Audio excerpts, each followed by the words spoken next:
nggak mungkin dimenangkan umat Islam karena orang kafir itu 1000 dengan pasukan full dengan peralatan perang full. Rasulullah itu tahun kedua Hijriah itu pasukannya hanya 313. Itu pun pedang itu untuk orang 5 itu hanya ada pedang 1. Jadi kalau mau dibaca orang sih kami lihat pedangnya aku itu kan nggak kebayang perang dalam keadaan seperti itu. Jadi mesti kalah, orang kok mungkin kalah mesti. Tapi Nabi tetap bilang saya ini disuruh Allah perang, ya harus berangkat. Yaitu perang Badar. Kata para sahabat, ya Rasulullah ini nggak masuk akal, sudah nggak usah perang, ini tidak masuk akal, mau setor nyawa. Sudah gitu dadaan, nggak ada persiapan. Lucunya apa? Sahabat itu ketika Nabi tetap berangkat. La akhrujanna walau wahdi. Nabi menginginkan saya tetap berangkat meskipun sendiri. Setelah Nabi berangkat sekian meter, itu sahabat ikut semua. Kata Nabi, lah kamu kok ikut? Ya ikut saja. Kata kamu mesti kalah. Ya anggap saja setor nyawa. Demi loyalitas pada jenengan. Itu makanya nggak ada periode sebaik periode sahabat. Tapi yang gerutunya jalan. Karena gerutu ini bawaan ilmiah. Makanya kita loyal sama presiden. Tapi yang nggak cocok ya gerutunya jalan. Tapi bawaan mencintai Indonesia tetap jaga stabilitas. Itu bawaan cinta Indonesia, bukan cinta pejabat Jakarta. Gerutunya jalan. Tapi bawaan loyal sama Indonesia tetap mengaku. Bawaan loyal sama Rasulullah tetap ikut perang. Bawaan akal karena nggak masuk akal ya gerutu. Dan itu uniknya Quran itu mengapresiasi itu dan dianggap gak masalah. Saya bacakan ayatnya. Kama akhrajaka rabbuka min baitika bil haqq wa inna fariqam minal mu'minina lakarihun yujadilunaka fil haqqi ba'da ma tabayyana ka'annama yusaquna ilal mauti wa hum yanzurun. Peristiwa Badar ada peristiwa kamu itu keluar untuk perang. Sahabat kamu ngikuti, tapi mereka lakarihun, enggak senang sebetulnya. Karena enggak masuk akal. Ya geremeng tapi ya derek. Yujadiluna kafir, mereka mendebat kamu dalam kebenaran. Jadi ya Rasulullah wong perang kawan kalau jenengan lakoni alasannya no. Lah kok melok? Ya saya harus ikut jenengan yang jenengan Nabi. Itu unik. Kalau orang sekarang mana mau, kalau gak masuk akal gak mau melakukan. Coba misalnya istri kamu belanjanya dikurangi, anggap saja petualangan latihan hidup di masa lalu, gak mau. Padahal petualangan itu hal yang indah. Petualangan itu kan hal yang indah, kan gak mau. Oh ngirit tuh alasan.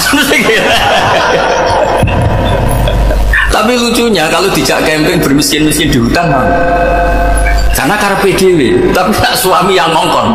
Ayolah seminggu ini kita model miskin, anggap aja petualangan masa lalu. Gak mau, karena pinter. Apa? Coba kalau bodoh, ya ngono ya apa mas. Tapi resikonya nak bodoh, pas kamu sakit ya dibiarin. Karena dia melihat sakit kan biasa, namanya manusia. Jadi, makanya ini pilihannya susah, hidup itu masih susah. Makanya ini. Jadi uniknya Quran gitu, Quran itu membolehkan psikologi manusia. Makanya Allah ngendikan kutiba alaikumul qital wa huwa kurhul lakum. Ya saya tahu kamu tidak suka perang. Allah yang ngakui wa huwa enggak apa-apa. Tapi ketidaksenangan kita harus dilawan demi mengikuti Allah. Dan misalnya perempuan, Allah juga gitu, wa ashiruhunna bil ma'ruf. Gauli istri kamu muamalah secara baik. Kata Allah, fa in karihtumuhunna fa asa an takrahu syai'a wa ja'alallahu fi khairan katsira. Mungkin ada watak yang kamu tidak suka, tapi di situ ada kebaikan. Allah ngaku yang namanya suami mesti ada watak yang nggak suka dari istri. Juga sebaliknya lebih banyak lagi yang suami istri kamu nggak suka watak kamu, juga nggak suka hidung kamu, wajah kamu banyak lah nggak disuka.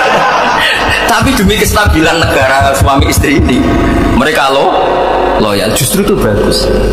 Maka jagalah ilmu, juga jagalah loyalitas.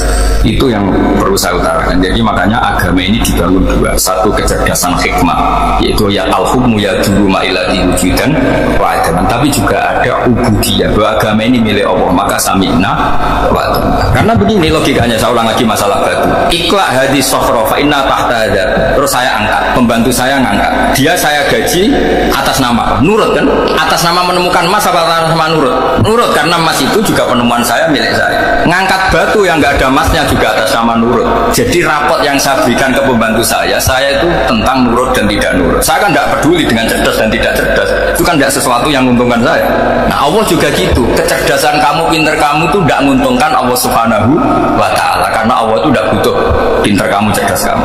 Allah hanya butuh mental ubudiyah kamu. Makanya Allah mensifati nabinya hanya subhanalladzi asra bi abdihi, karena status tertinggi manusia adalah sifat kehambaan. Makanya ya Tuhan nafsul mutmainnah irji'i ila rabbiki radiyatan mardiyah fadkhuli fi ibadi, berstatuslah sebagai hamba baru wadkhuli jannah. Nah kalau kamu berstatus hamba ya harus baik, gak usah kalian bantah. Coba kalau kamu rasional, ya Allah kenapa bikin surga nanti-nanti? Engkau kan bikin sekarang, ngapain repot-repot nanti? Jadi kacau semua agama.